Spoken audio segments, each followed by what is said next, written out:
Welcome to Project Leadership Institute podcast. Today, we're going to talk about success. And I know lots of you who are already certified in different areas wonder, what does success mean for me? Or maybe you have answers to it.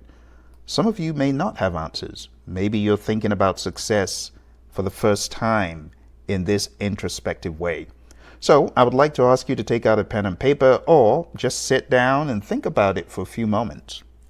What is success to you? Maybe you are certified. Is that success? Perhaps you've got a well-paying job. Is that success? Maybe you've got the house of your dreams. Is that success? Well, I often say success is in the eye of the beholder. But if there's always that deep desire for more, a yearning, feeling that you have not succeeded. Let me give you some context to think about success from a wise mentor and coach of mine. His name is John C. Maxwell. We call him America's leadership guru. And when John visited with us at the Project Leadership Institute, he taught us 3 dimensions for success, which I now fondly refer to as the KGS formula. And today, I'm going to teach you the KGS formula that John taught us 3 years ago at PLI. John Maxwell's 3 dimensions of success are as follows. K, knowing your purpose. Have you ever been on a journey and not known what the journey absolutely was? It's like wandering around aimlessly. In my younger years, I might have wandered around aimlessly on the streets with my buddies, talk about an idle hand. Well, now I know better. I understand the importance of knowing my purpose. Purpose is the foundation of all meaningful success. When you know your purpose in life, it's like knowing the blueprint, the roadmap, the vision. It gives you clarity and direction. It becomes your guiding compass, as you can see in the image here. It helps you find your true north. Where should you be headed? It helps you make decisions that align with your values and long-term goals. Gives you a strong sense of purpose, and that fuels passion, and it drives motivation. It helps you get stuff done, stuff that is in line with your purpose, and it makes it easier to navigate challenges. So let's marry this back to some practical application.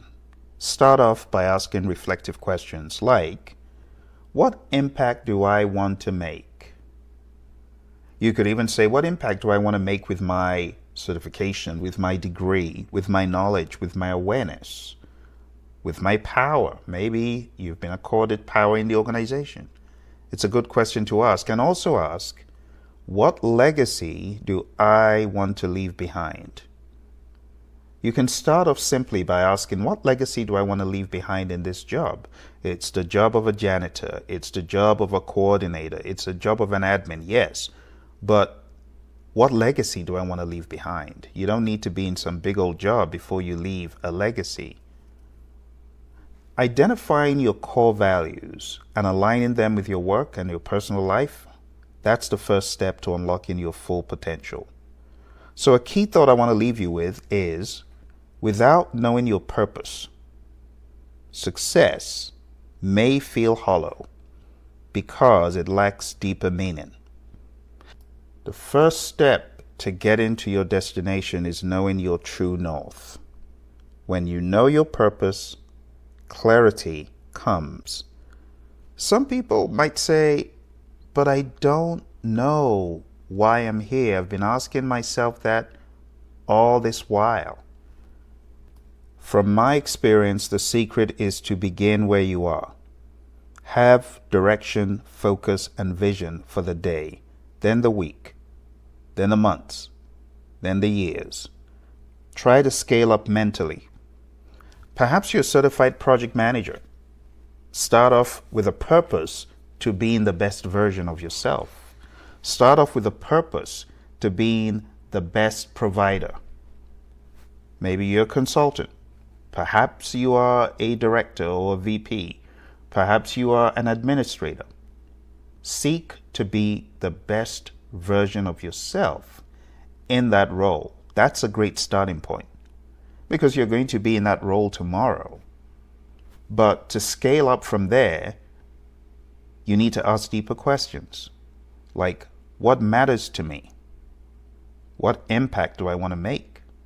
What legacy do I want to leave behind?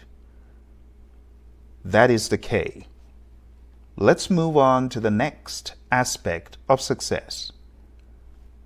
G, number 2, growth. Growth is the process of constantly evolving by pushing your boundaries, learning and evolving. It's all about you being the best innovator of your path. You can innovate your path, but you should also have a trajectory for growth.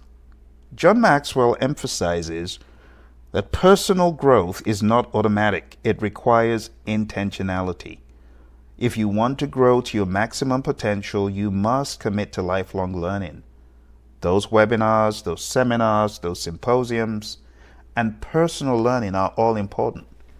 Developing new skills, no matter where you are. I'm also a musician.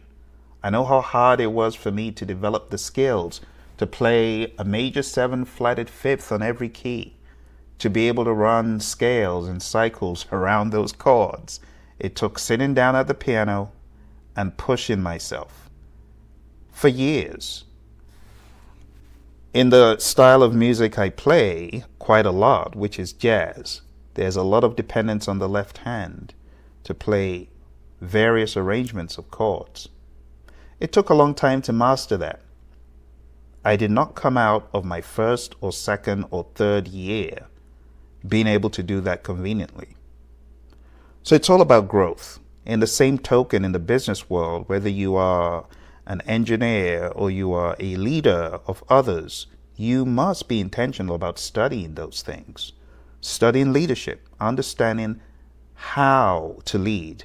There's an art and a science to leadership.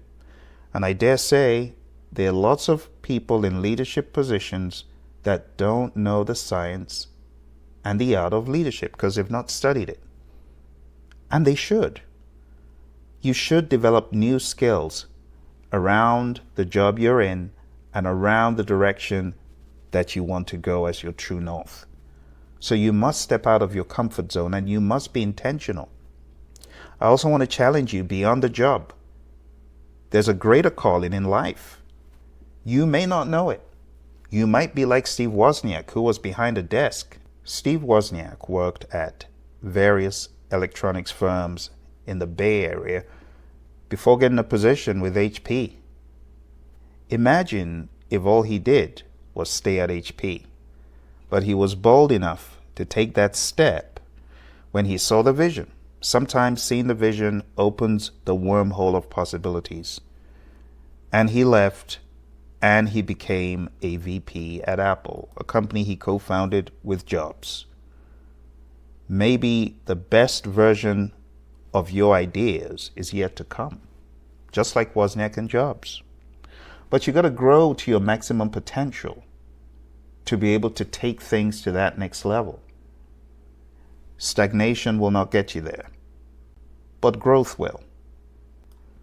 So, I encourage you to develop a growth mindset. Be open to feedback. Learn from failures. And consistently seek opportunities for personal and professional development, whether it's through mentorship, education, or new experiences. Growth should be a continual focus. Here's a key thought. Reaching your maximum potential is about ongoing improvement. Growth doesn't stop once you've achieved one goal. It's about constantly striving for more. Greatness develops daily, not in a day. The third dimension, the S, is sowing seeds that benefit others. Sowing seeds refers to the contributions that you make to the success and well-being of others. It's about giving back. It's about mentoring. It's about using your skills, your abilities, your experiences to help others thrive for the greater good. In leadership, this is about developing people, fostering community, and creating a ripple effect of positive influence, connecting people to solutions they need, opening the wormhole of possibilities, showing people what their potential is, being a giver, being a river, not a reservoir. John Maxwell teaches that true success is not just about personal achievement, but it's also about how much value you bring to others. Whether you're going through mentoring, volunteering, creating opportunities for others, make it a priority to lift people up. It could be a word you give someone at a till that's having a bad day. It could be a smile you give someone coming across the hallway. You see, leadership is not just about climbing your own ladder of success, but it's about helping others along the way. It's about having that PMA Zig Ziglar talks about, that positive mental attitude, wanting to give to people, even in a smile, even in a big up, even in a bless up to those people. You see, there are ways we can sow seeds to others that are not even monetary. How about a compliment that is coming from the bottom of your heart? How about a well done for a good job? A lot of bosses forget that their people are only human, need a pat on the back or a thank you for a job well done. You see, the seeds you sow into others' lives often yield the most fulfilling harvest for you, leading to a legacy that extends beyond personal accomplishments. So, my friends, there you have it, what I fondly refer to as the KGS formula. 3 dimensions: knowing your purpose in life, growing to your maximum potential, and sowing seeds that benefit others. So whenever you're in doubt about what success is, just remember KGS, know, grow, sow. Know, grow, sow. It's a balanced and holistic approach to success. Knowing your purpose gives you the why. Growing to your potential gives you the how. And sowing seeds that benefit others gives you the what. Each dimension reinforces the other, creating a continuous cycle of personal fulfillment and impact on the world around you. Speaking of the world around you, remember, as they say, charity begins at home. Start off right where you are. Start off with friends, family, and scale that out. Be a river, not a reservoir. That, my friends, is what the KGS success formula is all about. I hope that gave you some food for thought and some inkling into what success could mean for you. This is from a much wider curriculum from John C. Maxwell's How to Be a Real Success. If you would like to bring this curriculum about how to be a real success to your firm, send me an email, projectleadershipinstitute@gmail.com. Thank you, and all the very best.